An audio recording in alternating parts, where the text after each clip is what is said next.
की बड़ी सिद्ध चौपाई है, लाखों घरों में ये चौपाई गूंजनी चाहिए। अपने बच्चों को भी याद करा दीजिए। रामचरितमानस के अयोध्या कांड के दोहा नंबर 128 के नीचे की सेकंड नंबर की चौपाई। ठाकुर जी के सामने थाली रखिए, तुलसी पत्र रखिए, हाथ में घंटी बजा करके भगवान का भोग लगाइए और ये चौपाई जरूर बोलिए, 5 बार बोले। तुम ही निवेदित भोजन करही, प्रभु प्रसाद पट भूषण धरही। ये समझ लीजिएगा कि आनंद आ जाएगा।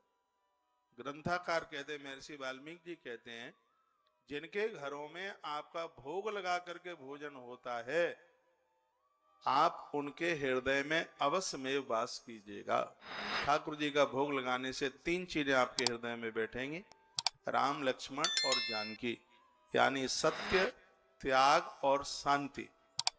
लोगों को यही तो चाहिए, तीनों चीजें। जो 14 स्थान बताए जा रहे हैं कि भगवान कहते हैं मैं कहां रहूं।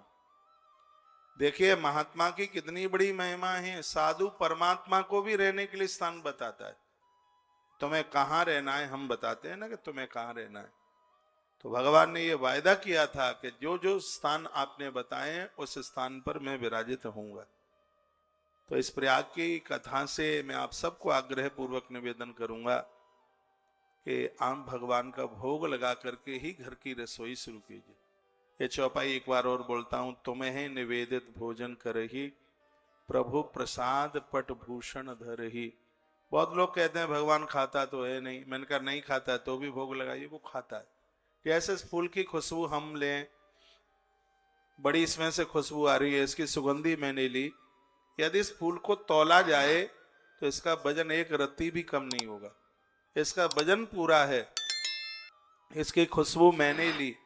उसी प्रकार से भोजन का थाल भगवान के सन्मुख जाता है तो परमात्मा भक्त के भाव की सुगंधी ले लेते हैं। रोटी दाल चावल उतने के उतने ही बने रहते हैं। आप वैष्णव जगत में जीवन जी रहे हैं तो कम से कम दोपहर का जो भोग है तो वो राज भोग लगना चाहिए। एक होता है बाल भोग, एक होता है राजभोग। तो दोपहर में राजभोग में तो दाल चावल रोटी फुल्का जो भी बनता है वो सब। शाम को आप रोटियों का भोग ना लगाएं। जो आपकी रसोई में शाम को रोटी वगैरह बनती है उसका भोग न लगाएं। अब आप कहें क्यों? इसलिए ना लगाएं क्योंकि आप घर गृहस्थी वाले, आप 3 बार तो आप नहा नहीं सकते। अब रात्रि को आपकी रसोई का भोग भगवान को लगेगा तो आपको स्नान करके बनाना होगा, ये नियम है। आपको नहा करके बनाना पड़ेगा। यदि दिन में आपकी रसोई जूठी खूंटी भी हो गई है, कुछ लहसुन प्याज का तड़का बड़का लगा दिया तो सब धुलाई करनी होगी। तो रात्रि को नियम ले लो कि दूध का भोग लगाना है, सुबह मिश्री का भोग लगाना है और दोपहर में दाल रोटी चावल जो भी कुछ आपने बनाया है घर में, आप उसका भोग लगाइए। एक बार तो 24 घंटे में से भगवान का भोग लगे। लेकिन दुर्भाग्य यह है कि जिस परमात्मा ने सब कुछ दिया है और वही परमात्मा लोगों के घरों में भूखा बैठा है। क्यों? घर में लोग शराबी हैं, जुआरी हैं, कबाड़ी हैं, मांसाहारी हैं। तो घर की स्थितियां तो ऐसी खराब हो गई हैं। अभी मैं सिलीगुड़ी में था, पश्चिम बंगाल में, कुछ समय पहले। वहां मैंने एक बात बोली थी। मैंने उन सबको कहा था कि भैया दुकान ना चले चिंता ना करना, मकान ना बन पाए बिल्कुल चिंता ना करना, बच्चे अभी विवाह नहीं हो पा रहा है तो ये भी कोई चिंता की बात नहीं है। सबसे बड़ी चिंता की बात यह है कि रसोई नहीं बिगड़नी चाहिए, चूल्हा नहीं बिगड़ना चाहिए। अपने चूल्हे को सुरक्षित, स्वच्छ और शुद्ध रखिए। ये उबड़ खाबड़ न हो जाए। ये संस्कार आप अपने बच्चों को भी दीजिए। जो माता पिता सुपारी भी नहीं खाते, बच्चे शराब पीते हैं, मांस मीट खाते हैं। ये सात्विक शाकाहारी वैष्णव लोगों का तो ये धर्म है नहीं।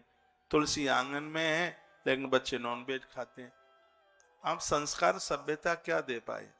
मैंने पूरा ग्रंथ मानस पढ़ा, भागवत पढ़ी, मुझे तो कहीं ऐसा मिला नहीं है कि शायद देवी देवता इन सब चीजों से प्रसन्न होते होंगे, बलि चढ़ा, उल्टा पुल्टा खाओ पियो। नहीं, परम वैष्णव बनिए। प्रयाग जैसी धरती पर आए हम, तो ये तो हम जरूर सोचें, विचार करें कि हमारा खान पान कैसा होना चाहिए।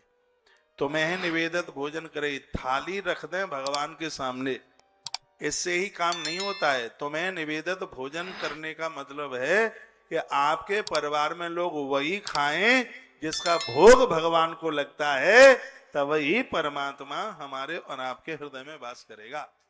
सिर्फ थाली दिखाने से काम नहीं है कि थाली दिखा दी कि भोग लग गया। भोग लगाने का ही मतलब है तुम्हारे घर में वही भोजन पाया जाता है जिन चीजों का भोग भगवान को लगता है। इसलिए ऊट पटांग मत खाइए,